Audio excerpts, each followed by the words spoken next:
Você já parou para calcular quantas vezes fez dívidas em 2016? Ano novo, vida nova e nada de maus hábitos financeiros. Para você começar o ano com as suas finanças pessoais no azul, vale seguir sugestões deste coach financeiro que é autor do livro As Leis Invisíveis do Dinheiro. Boa noite, Ricardo. Boa noite. Ricardo Mello, tudo jóia? Tudo bem. Existem leis invisíveis do dinheiro? O dinheiro manda ali? Tem, acho que assim, são leis invisíveis que a gente tem que fazer com que fiquem visíveis. Tem. O pessoal fala assim que dinheiro não leva desaforo para casa e realmente não leva. Né? Não. A gente precisa saber muito bem como cuidar, né, das nossas finanças, como organizar a nossa vida financeira para o resultado que a gente deseja realmente se materializar. É muito mais do que só rezar para Deus e pedir para Ele nos ajudar, né? Como começar o ano se organizando financeiramente? Olha, a primeira coisa que todo mundo, né, que está em casa precisa fazer, vamos começar do básico. É você colocar no papel quanto você ganha, quanto você gasta, porque por incrível que pareça, muita gente não faz isso, né? Tem essa dificuldade.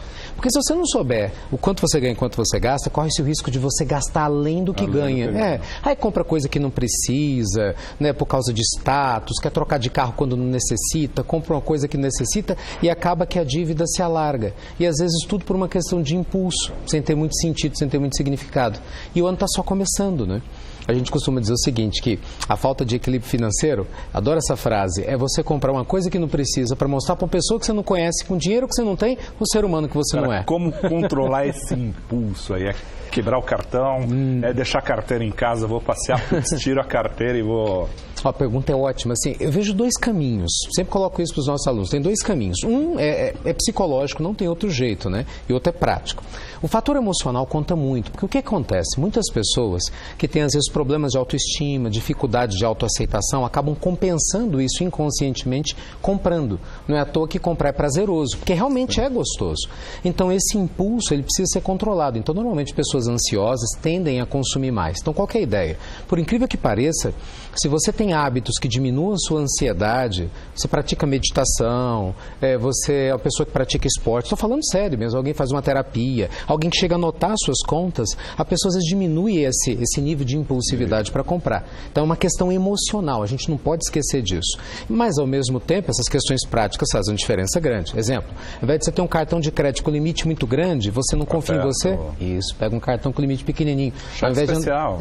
Faz o limite e pense que o cheque especial é para emergência, não é complemento de renda. Isso, e muita gente acredita nisso. Eu falo com o pessoal, ao invés de você ter um talão de cheques inteiro no seu bolso, se você não confia em você, mas mesmo aquele alcoólatra, né? Não posso, eu não confio, que se eu der para tomar o primeiro gole, eu não paro mais. Então anda com uma folhinha só, porque antes de fazer uma prestação enorme, você vai ter que ir em casa, vai refletir, vai ponderar. É a mesma lógica do cartão, né? O cartão com limite pequeno, se você for fazer uma prestação maior, te obriga em casa a parar para pensar. Então são coisas assim, digamos, básicas, mas que se você começa a fazer, faz uma diferença grande no médio e longo prazo.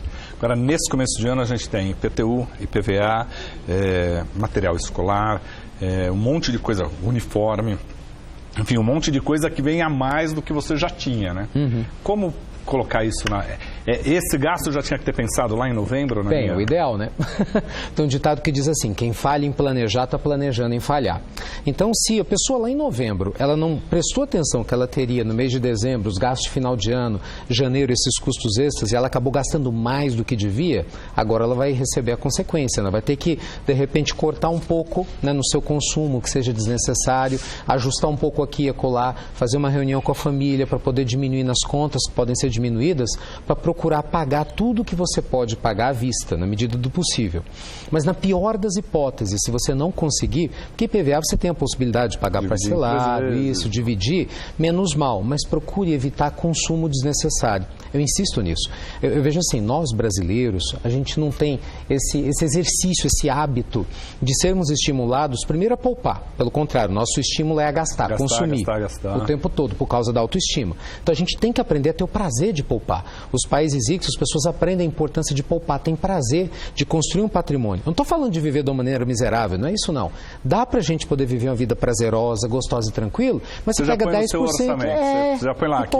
Eu tenho que pagar a luz, custa tanto, a mensalidade da escola do meu filho tanto, condomínio tanto, somo, eu posso botar R$200 todo mês na poupança. Mas é verdade, ajuda. Olha, parece uma bobagem, mas é a continha rápida, 10%. Parece que é pouco, mas não é.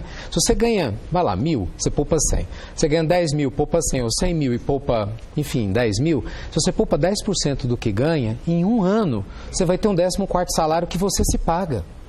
Isso é muito sério. É engraçado, né? São 12 salários. Não é? É a ciência dos números. Agora, vamos supor que você é um super poupador. Você consegue poupar 15%, 20%, 30%.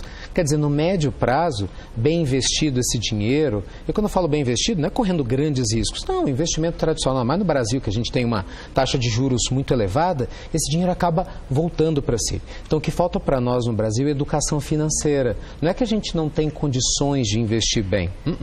O nosso povo passa muita dificuldade, a gente sabe disso, mas com um pouco de, ainda mais criatividade que nós temos, e educação financeira, você pode melhorar muito o seu resultado financeiro, mesmo em épocas de crise. E nesse começo de ano, muita gente vira lá e fala assim, eu quero... vou casar, quero comprar ou mesmo solteiro, quer comprar um imóvel. Como planejar a compra do seu primeiro apartamento, do seu primeiro imóvel? Esse é assunto que as pessoas adoram nos perguntar, né? Porque é apaixonante. Pensa bem, o imóvel normalmente... Você fala, é seu, é um investimento. Claro, né? É verdade. Mas muitas vezes você não vai conseguir comprar... De uma vez só à vista, só, né? E a pessoa fala, eu pego, é meu, tem essa satisfação. Teto, né? Olha, tudo começa por um bom planejamento, sem dúvida alguma. Primeiro a gente entender qual é o tipo de imóvel que você precisa. Hoje em dia há uma tendência... As famílias, né, elas se organizarem em imóveis menores. Vamos lá, década de 90, anos 2000, você tinha aqueles imóveis de 3, 4 quartos que chamavam atenção, hoje não. Normalmente os casais, né, são mais jovens, quando muito tem um filho, procura morar em imóveis, às vezes, de 1 quarto até 2, o que facilita um pouco o processo. Então você tem que entender a sua vida para saber o imóvel que você quer. Partindo desse princípio, você identificando o valor, é entender, por exemplo, juntando a renda dos dois, a renda do casal, quanto que eu preciso ter para dar de entrada. Lógico, a gente sabe, né, gente? É óbvio, via de regra, quanto mais você puder, né, dar de entrada, melhor, que você vai parcelar uma quantidade menor que vai facilitar para o seu bolso. Mas na eventualidade de não poder dar uma entrada longa, sugestão, se organize, planeje, vale a pena às vezes conversar com o pai, com o tio, com alguém que possa te ajudar e vá no banco para poder fazer as projeções de financiamento. O que não pode, que é o nosso ponto, é você gastar contento. Né? Porque quando a gente não tem uma meta financeira, e o imóvel é uma excelente meta, fica fácil de gastar sem ter necessidade. Mas quando você sabe que cada centavo que você está economizando, você está comprando sua casa, ou você está colocando uma previdência pensando no futuro, isso facilita, sabe, a motivação. Eu posso usar esse mesmo raciocínio, por exemplo, se eu quero trocar um carro e ao invés de eu parcelar, já entrar lá e pagar todos esses juros, é pensar no quanto vai custar o carro. O carro vai custar 30 mil. Eu levo 3 anos para juntar 30 mil e poupar esse dinheiro é muito melhor? Até porque no caso do carro nós temos uma exceção do consumo, porque normalmente o carro é bem de consumo que você mais vai perder dinheiro na vida. A não ser que você seja dono de concessionário ou alugue carro, você vai perder dinheiro. Então se você compra um carro à prestação, você vai pagar 2, 3 carros, ainda vai perder valor na depreciação, ainda vai pagar IPVA, vai pagar combustível, que a gente não contabiliza, porque fala, isso é um gasto normal. Mas quando você coloca no papel, o carro ele sai por 2, 3 vezes o valor que você pagou, isso se pagar à vista. Imagina se você comprar um carro parcelado. Então, quanto maior essa chance, né? Essa disciplina da pessoa trabalhar, ter fontes alternativas de renda, pensar criativamente, vou trabalhar, vou produzir, vou fazer coisas novas e vou colocar esse dinheiro, né, economizado no banco, investido para poder juntar e comprar à vista, melhor vai ser para a economia da família. Eu sei que eu não estou falando nada de novo, mas é aquela história, né? Saber e não fazer é a mesma coisa que não saber, o resultado é o mesmo. Então a gente tem que colocar em prática. Eu sempre parto, estava contando aqui para ele, antes da gente começar essa conversa, enquanto estava no comercial, sou casado com uma auditora e lá, estou casado há 18 anos. E aí lá a gente fez uma tabelinha e falou assim, eu imagino, é o azul o tempo todo, entendeu? E é isso, né? Tá certo. Fica muito mais fácil, né? Quando você você não vai acumulando dívidas, fica muito mais fácil você planejar. E você sabe que você tocou num assunto assim, interessantíssimo, família, porque quando eu sou casado com o auditor, então vocês conversam. E os casais que não falam sobre dinheiro? Gente, é tão interessante isso. Tem casal que fala sobre tudo, não tem tabu. Fala sobre sexo, fala sobre educação dos filhos, mas na hora do dinheiro é estranho. Parece que algumas pessoas travam. E não pode, né? Você tem que fazer planejamentos em comum, em conjunto, projetar as contas que precisam ser cortadas, fazer os investimentos em conjunto, porque isso ajuda muito no médio e longo prazo a família a alcançar um resultado positivo, construir o seu patrimônio. Você sabe que eu já vi uma pesquisa que tem muita separação motivada por uma traição diferente, que é a traição econômica. Com certeza. Que às vezes a pessoa fala assim, pô, mas o meu parceiro ali gasta mais, não me conta a verdade, não se sente traído ou porque tem uma... Já ouvi isso de uma pessoa que falou assim, mas eu me separei porque meu marido tinha muita dívida, não sabia controlar as coisas e... Mas isso que você está falando é muito sério. A gente tem um levantamento, né, junto a alguns órgãos que mostram que normalmente nas crises econômicas brasileiras, a gente teve essa mensuração, década de 80, 90 e início dos anos 2000, há uma média de pedidos de divórcio da ordem de 30% a 35% a mais em períodos de crise. Por quê? Porque, como exatamente isso, muitas vezes os relacionamentos já são frágeis, né? Porque nem todo mundo constrói uma relação baseada verdadeiramente no afeto de uma maneira madura, às vezes é meio impulsiva. E aí vem a dificuldade econômica, então fica muito difícil.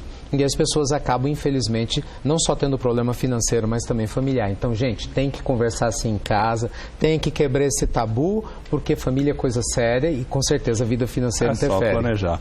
Ricardo Mello, muito obrigado pela sua participação, autor, coach financeiro, autor do livro As Leis Invisíveis do Dinheiro. Muito obrigado. Agradeço, prazer estar aqui. Isso me permite chamar as pessoas. A gente tem muitos vídeos interessantes sobre esse assunto para quem quiser mais no nosso site, nas redes sociais, no institutoricardomelo.com.br. Então, pessoal, sinta-se mais do que convidado para aprender mais sobre sua vida financeira.